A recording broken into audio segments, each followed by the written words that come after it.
In this video, you'll learn how to identify the most practical setup for a solar hot water system based on the needs of the climate, building and the householders. In passive systems, also known as thermosiphon systems, the tank sits above the collectors. Cold water sinks into the collectors, whilst warmer water rises unassisted from the collectors into the tank. The tank may sit on the roof with the collector, a close coupled system, or within the roof cavity above the collector, a gravity feed system. With these systems, the roof support structures must be strong enough to handle weights of up to 800 kilograms. Active systems use a small pump to move water between the collectors and the tank. The location of the tank can be within the roof or on the ground. Each type of system has advantages. A passive system is space-saving and is easy to maintain with no moving parts.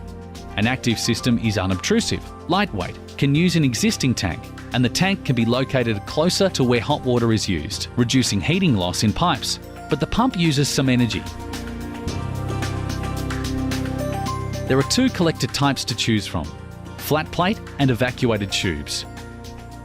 Evacuated tubes have the advantage of receiving perpendicular radiation for a greater part of the day. This, combined with their vacuum insulation, means good winter performance. Flat plate collectors, particularly if purchased as part of a closed couple system, can be more affordable than evacuated tube collectors. However, the prices of evacuated tubes has fallen in recent years. Collectors should ideally face true north in a shade-free position. Facing the collectors 45 degrees from the north will result in only minor reductions in performance. The ideal inclination is the angle of latitude plus 5 to 10 degrees. Sydney's latitude is 33.5 degrees, so an ideal angle of inclination would be around 40. However, plus or minus 15 degrees would still provide adequate performance. If your collectors face due east or west, the lower the angle of inclination, the better. However, to allow thermosiphon flow, you must always keep the angle above 10 degrees. For the correct sizing of your collectors and tank, consult manufacturer's guidelines to see what is best for the climate and household. In places with minor frosts, evacuated tubes may offer enough inbuilt protection. In climates with regular frosts, indirect or closed-loop systems are the most popular and reliable form of frost protection. Instead of water, an antifreeze fluid is heated in the collectors. The antifreeze passes heat onto the water via a heat exchanger. The antifreeze does not come into contact with the household water supply. Other frost protection methods are available, such as frost protection valves, temperature programmable pumps, and drainback systems. In an Australian summer, water in collectors can easily approach boiling point.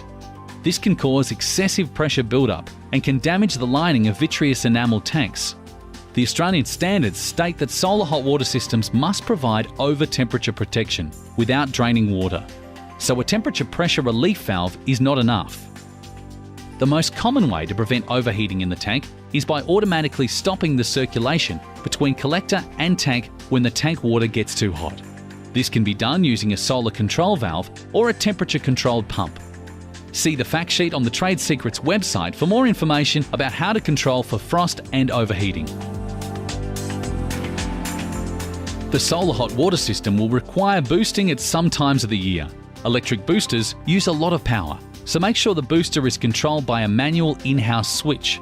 This switch should include a light to indicate when on. Boosters which have no in-house switch or are permanently on are wasteful, as they often heat water to 60 degrees, water which would otherwise be heated by the sun. When advising the householder on their energy tariff options, explain the pros and cons of each option. A regular tariff allows boosting at any time, but it won't lead to a reduction in their bills if their previous system was electric off-peak.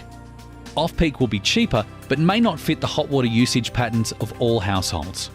If available, extended off-peak or off-peak 2 is often a good compromise. Natural gas boosters have the advantage of lower emissions and running costs compared to electric boosters, and also aren't subject to time of use restrictions. Install a timer on gas storage boosters to ensure the gas does not heat water which would otherwise be heated by the sun. So, select the system for the climate and use appropriate temperature controls.